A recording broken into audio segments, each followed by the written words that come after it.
इथं एक विनंती मी नक्की करेल, की असेच बरेच माहिती आम्ही जी तुमच्यासमोर पाठवत असतो. तर तुम्ही ती बघतात पण सबस्क्राईब चॅनलला करत नाहीयेत, की जेणेकरून अजून जी माहिती आम्ही टाकणार आहोत ती तुमच्यापर्यंत पोहोचणार नाही लवकरात लवकर. तरी तुम्हाला एक विनंती करतो, की जे बघतायत त्या सर्वांनी एकदा चॅनलला सबस्क्राईब करून घ्या, की जेणेकरून दुसरी जेव्हा आम्ही माहिती अपलोड करू, ती तुमच्यापर्यंत लवकरात लवकर पोहोचेल.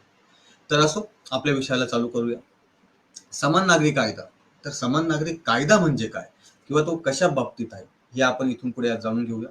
तर एक थोडक्यात सांगतो. समान नागरी कायदा हा संपूर्ण देशासाठी तसेच सर्व धार्मिक समुदायांसाठी विवाह म्हणजेच लग्न, घटस्फोट, वारसा, दत्तक इत्यादी कायद्यांमध्ये समान कायद्याची तरतूद करतो. त्याचे पालन धर्माच्या पलीकडे सर्वांसाठी आवश्यक आहे. म्हणजे जे वेगवेगळे कायदे प्रत्येक धर्मासाठी आता पण बनले गेलेले आहेत, की मुस्लिम लॉ वेगळा, हिंदू ऍक्ट वेगळा. तर हे सगळे कायदे रद्द होऊन सगळ्याच्या सगळ्या भारतीय जनता, सगळे धर्म हे एका कायद्याच्या कक्षेत येतील, की त्यांचे विवाह किंवा त्यांचे घटस्फोट किंवा त्यांचे जे वारसा हक्क आहे आणि इतर काही बाबी त्या सगळ्याच्या सगळ्या एकाच वेळेस एकाच कायद्याच्या कक्षेत त्या बसतील. तर मग आता विषय येतो, की घटनेत समान नागरी कायद्याची आपल्या घटनेत तरतूद केली आहे का? कारण जोपर्यंत तरतूदच नसेल, तोपर्यंत कोणताही कायदा किंवा बाकीच्या गोष्टी ह्या अंमलात आणू शकत नाही. तर हो, समान नागरी कायदा घटनेचा कलम 44 मध्ये नमूद केले आहे, की भारताच्या संपूर्ण भूभागातील नागरिकांसाठी समान नागरी कायदा सुनिश्चित करण्यासाठी सरकार प्रयत्न करेल. अनुच्छेद 44 हे संविधानात नमूद केलेल्या राज्य धोरणाच्या मार्गदर्शक तत्वांपैकी एक आहे. म्हणजेच कोणतेही राज्य हवे असल्यास त्याची अंमलबजावणी करू शकते व समान नागरी कायदा त्यांच्या राज्यात लागू करू शकते. संविधानही त्याला परवानगी देतं. कलम 37 मध्ये अशी व्याख्या करण्यात आली आहे, की राज्याच्या धोरणातील निर्देशात्मक तरतुदी न्यायालयात बदलल्या जाऊ शकत नाहीत, परंतु त्यात केलेली व्यवस्था सुशासनाच्या प्रवृत्तीनुसार असावी. म्हणजे समजा जर राज्याने कायदा बनवला, म्हणजे समान नागरी कायदा आपल्या याच्यात बनवला आणि लागू केला, तर कलम 37 प्रमाणे त्याला म्हणजे त्या कायद्याला न्यायालयात आव्हान देऊ शकत नाही किंवा त्या न्यायालयात बदलल्या जाऊ शकत नाही. नंतर मग देशात आपल्या कुठं कोणत्या भागात नागरिक कायदा किंवा समान नागरिक कायदा लागू आहे का? तर हा कायदा जो आपल्या देशात आहे, तर काही बाबीत लागू केलेला आहे, पण काही बाबीत नाहीये. भारतात करार कायदा, दिवाणी प्रक्रिया संहिता, वस्तूंची विक्री कायदा, मालमत्ता हस्तांतरण कायदा, भागीदारी कायदा, पुरावा कायदा इत्यादींमध्ये समान नागरी कायदा लागू ऑलरेडी आहे. परंतु विवाह, घटस्फोट आणि वारसा यासारख्या बाबींमध्ये वैयक्तिक कायदा किंवा धार्मिक कायद्यांचा आधार आहे. म्हणजे जसं आता समजा मला घटस्फोट घ्यायचा असेल किंवा समजा मी मुस्लिम असेल, तर तलाक तलाक म्हणून जो आता रद्द केलाय तो कायदा, पण तेव्हा हे कायदे होते. तर मग वेळोवेळी हे जे वेगवेगळ्या धर्मातले वेगवेगळे जे कायदे आहेत, हे कॅन्सल करून एका समान न्यायाच्या, समान कायद्याच्या चौकटीत या सगळ्या धर्माचे कायदे बसवणं, हे आपल्या समान नागरी कायद्याचा मूळ उद्देश. मग आता विषय आता असा येतो, की समान नागरी कायदा मग भारतात कधी आला किंवा समान नागरी कायद्याची भारतात कधीपासून सुरुवात झाली किंवा बोलला कधीपासून गेलं? तर ब्रिटिश राजवट म्हणजे जेव्हा इंग्रज होते, तेव्हा इंग्रजांच्या काळात भारतात समान नागरी कायदा लागू करण्यात आला. जेव्हा ब्रिटिश सरकारने 1835 मध्ये आपल्या अहवालात गुन्हे, पुरावे, करार यांसारख्या विविध विषयांवरती भारतीय कायद्यात समानता आणण्याची गरज व्यक्त केली. मात्र त्यानंतर या अहवालात हिंदू आणि मुस्लिमांचे वैयक्तिक कायदे वगळण्याची शिफारस करण्यात आली होती आणि त्यांचे कायदेही वेगळे केले. म्हणजे याचा अर्थ भारतात आजही समान नागरी कायदा लागू आहे, पण तो काही विशिष्ट घडामोडींसाठी किंवा गुन्ह्यांसाठी किंवा इतर काही गोष्टींसाठी लागू आहे.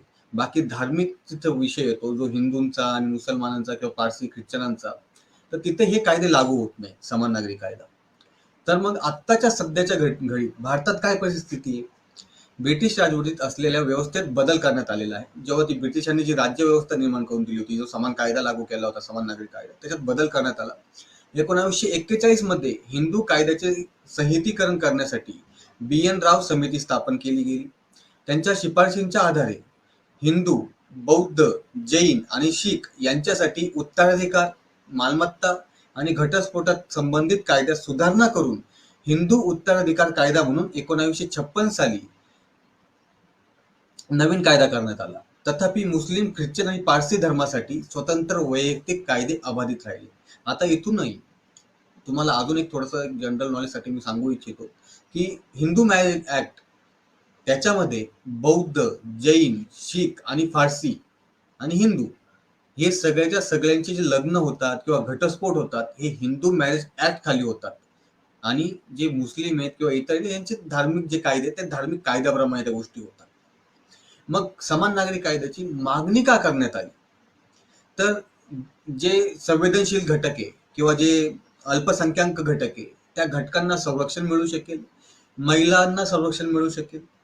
त्याच्यानंतर कायद्यामध्ये समानता आल्याने देशातील राष्ट्रवादाची जी भावना आहे ती बळकट होऊ शकते. कायदे अजून सोपे केले जातील. युनिफॉर्म कोड म्हणजेच आपला समान नागरी कायदा हे वेगळे कायदे नसून विवाह, वारसा आणि वारसा हक्क यासह विविध मुद्द्यांना समान कायदे ते बनवले जातात. मग आता इथं विषय पुन्हा असा येतो की मग समान नागरी कायद्याचा आणि धर्मनिरपेक्षतेचा काही संबंध आहे का? तर धर्मनिरपेक्ष या शब्दाचा मूळ भाव भारतीय राज्यघटनेत अंतर्भूत आहे. धर्मनिरपेक्ष प्रजासत्ताकाने धार्मिक ग्रंथांवरती, धार्मिक प्रथांवरती आधारित स्वतंत्र कायदे करण्याऐवजी सर्वांसाठी, सर्व नागरिकांसाठी समान कायदे केले पाहिजे. समान नागरी संहिता लागू झाल्यास सर्व विद्यमान वैयक्तिक कायदे रद्द केले जातील. त्यामुळे या कायद्यांमध्ये असलेली लिंगभेदाची समस्या देखील दूर होईल. मग आता जो कायदा, समान नागरी कायदा, जो मोस्टली जास्त करून गोव्यामध्ये लागू आहे, तर मग तो गोव्यामध्ये कसा लागू झाला आणि कधीपासून लागू झाला? तर गोवा स्वतंत्र होण्यापूर्वी 1867 पासून पोर्तुगीज नागरी संहिता म्हणजे पोर्तुगीजांचा नागरी कायदा हा गोव्यामध्ये लागू होता. जेव्हा गोवा स्वतंत्र झालं तरी देखील आजही गोव्यामध्ये हाच कायदा लागू आहे. तर जो आता समान नागरी कायदा म्हणून ओळखला जातो. गोव्याची समान नागरी कायद्याची काही गोष्टी अजिबात क्लिष्ट नाहीयेत आणि कठोर तरतुदीही त्या कायद्यामध्ये केलेल्या नाहीयेत. आणि तिथल्या गोव्यामध्ये हिंदूंना एक काय म्हणतात ना की बहुपत्नी म्हणजे हिंदूंना सुद्धा तिथे बहुपत्नी ठेवण्याचा अधिकार देण्यात आलेला आहे. जर समजा वयाच्या 25व्या वर्षापर्यंत जर त्याला मुलगा होत नसेल बायकोकडनं, तर तो दुसरं लग्न करू शकतो. अशी तिथे समान नागरी कायद्यात तरतूद केलेली.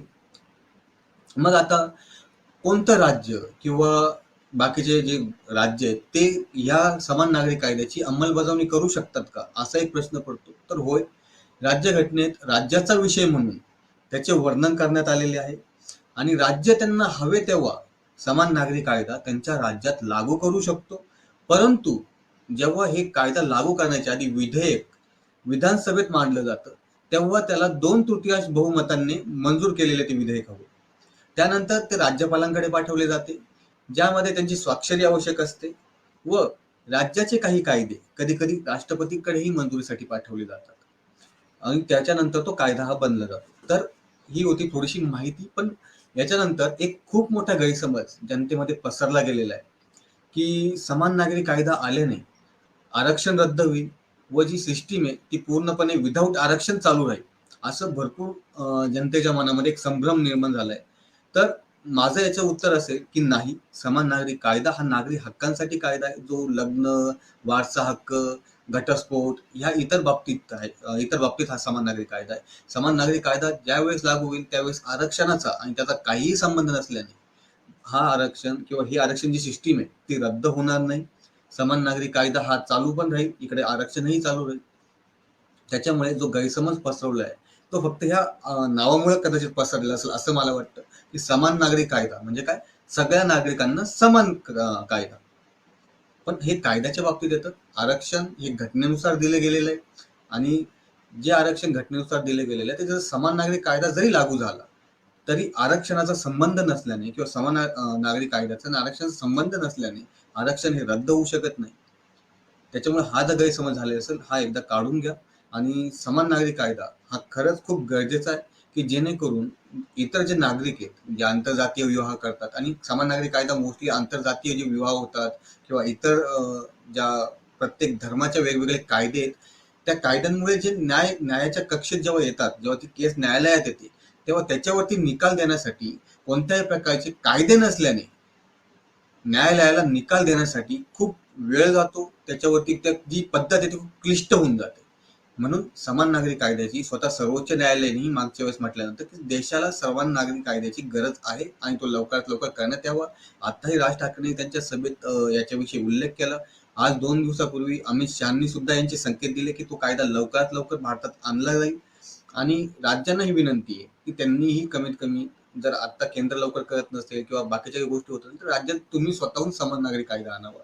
आणि या जे समान नागरी कायद्याचं आहे ना, राजकारणी लोक किंवा राजकारण जे होतंय की याच्यामुळे काही ठराविक समाजाच्या धार्मिक भावना दुखावल्या जाऊ शकतात आणि त्या भावना दुखवू नये म्हणून हा समान नागरी कायदा अजूनही अंमलात आणला जात नाही. तर एवढं होतं.